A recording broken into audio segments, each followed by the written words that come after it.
All right, let's we'll do South Africa soon. Let's actually, should we do Mugabe or South Africa, guys? Mugabe. For a final clip. All right, Mugabe. Really? All right, Mugabe. So Robert Mugabe died in the past couple of days. Liberation leader who overthrew. Do we have the time code on this one? Who overthrew the white rule in Rhodesia, created Zimbabwe. There's an amazing concert that I've been rewatching. Bob Marley came and did a full concert for independent Zimbabwe. Although, as somebody pointed out, I loved he made this distinction that the lyrics that Bob Marley said when he talks about Africans liberating Zimbabwe, like the song Zimbabwe is about the Zimbabwean movement. It is not the hero worship of one man. Mm-hmm. And that would be certainly an indicator of some of the tragedies to come, but also the full reality of the history that this guy was a liberator. But let's play a brief clip from Al Jazeera, and then I'll get you guys' thoughts on the Mugabe legacy. Robert Mugabe, a teacher turned activist, emerged from prison as an articulate leader of the independence struggle. We started the war in order to get our country, and we haven't got our country. They did get their country at Lancaster House in London in 1979. And when Zimbabwe celebrated independence, Mugabe, the overwhelming winner of elections, was in power. And soon showing rival liberation fighters what he'd do to keep it. Matabeleland in the early 80s, the opposition crushed thousands killed in ethnic massacres, atrocities that were barely noticed abroad. And then they actually go on to acknowledge that in the beginning, when there was before global economic pressure and he was flush, he did also invest a lot in things like schools and healthcare and so on. Is this just a question? I'm not going to do the whole, some people now I think do go to the, undoubtedly Robert Mugabe committed a lot of crimes. So I'm not even going to entertain the fantasy. But is it the simple narrative that is presented here that this is a story of one man who went from a hero and became kind of a monster, or somebody who has always had these tendencies? Or is there a structural story about the politics of Zimbabwe producing this scenario? How should we read it? Well, I think it's important to remember that Mugabe was just one wing of the National Liberation Movement. Right. If anything, he was a right wing of the National Liberation Movement. So the Western press was hailing him as the pragmatic Marxist kind of, and comparing him favorably to the MPLA in Angola and to the ANC. In general, the Soviet-aligned forces, the Soviet-aligned ZANU forces in Zimbabwe, were to Mugabe's left on certain things and more apt to align the country with the Soviet Union, which, again, Soviet Union did some pretty fucked up things in their own country.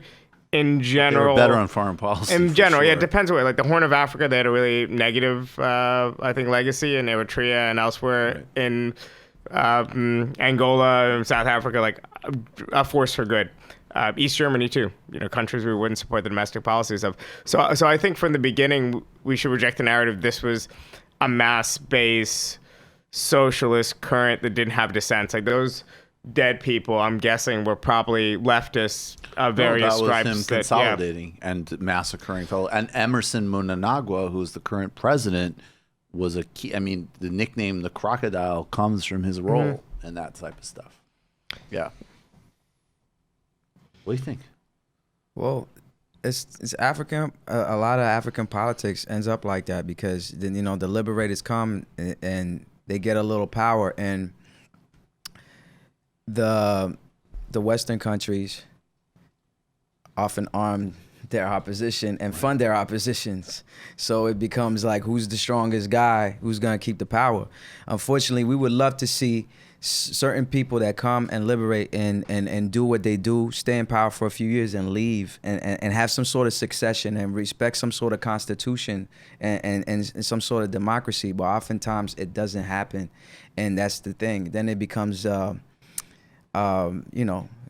about them greasing their pockets and trying to keep power. And the thing about what's complicated about it is that sometimes the opposition comes in power and gains power, and they're just as bad or worse. Of course, yeah. So it's very tough, but it's not excusing all the atrocities that were committed under his watch. And there was definitely a time, though, where, Thabo Mbeki disclosed that Tony Blair was actually agitating for military action against Zimbabwe. which I believe in Becky. I think certainly by like the middle of the Blair government, there was a war lust and a incredible delusions of grandeur and imperial attitudes. So there was a period of time where Mugabe was kind of like the perfect synthesis of, on some ways, like someone who would say things that were absolutely true about the West and the order of the West, but then also tack that on to, I mean, even stuff like literally saying in speeches like, we are not gay.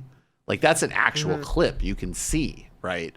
So, and in some ways it's interesting because there is some like, in that way, there's an analog to Putin. I mean, he's a totally different figure, but there's an analog of like a guy who says a lot of 100% correct things about the hypocrisy and contradictions of U.S. and Western imperialism, but also in the context of his own like obscene inequalities and rights abuses. Right.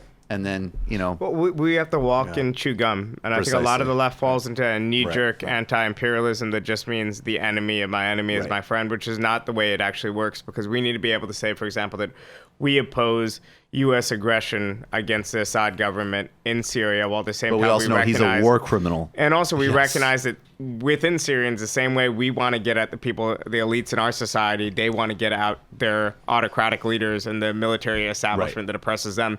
So if we believe we have the agency to do things here, how come we deny them agency and we say, you know, whatever. And I think the same thing happens a lot when the left analyzes you know, other post-colonial states. Like right now, the ANC needs an opposition from the left.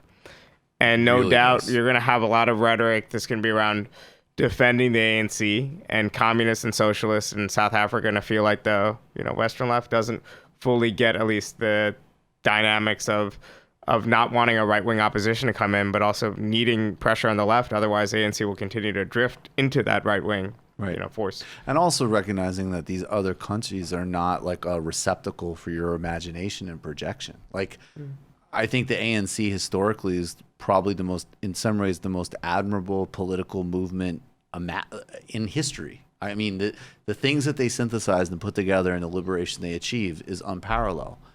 And in government, they have been at times good, at times they've delivered.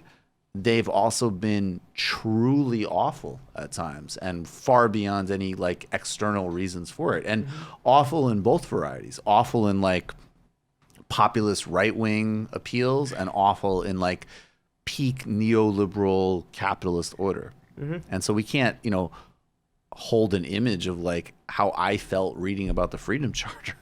You know what I'm saying? Like, I think that actually happens sometimes too. It's like, well, okay, yes, Mugabe did this, but the people in Zimbabwe have to deal with what Mugabe is doing now in terms of, and, you know, his last main opposition leader, who's also dead now, you know, Morgan Tsvangirai, there was a lot of talk that Morgan Tsvangirai was like a CIA conduit or whatever. And there was a lot of like questions because of the West's sort of general support. At the same time, he came from the independent trade union movement and attacked Mugabe from the perspective of labor, at least domestically in Zimbabwe. You just watched a Michael Brooks show video. Subscribe to get them all. Why wouldn't you? Don't be foolish. Click subscribe below and become a patron as well. Patreon.com/TMBS. Thanks, everybody.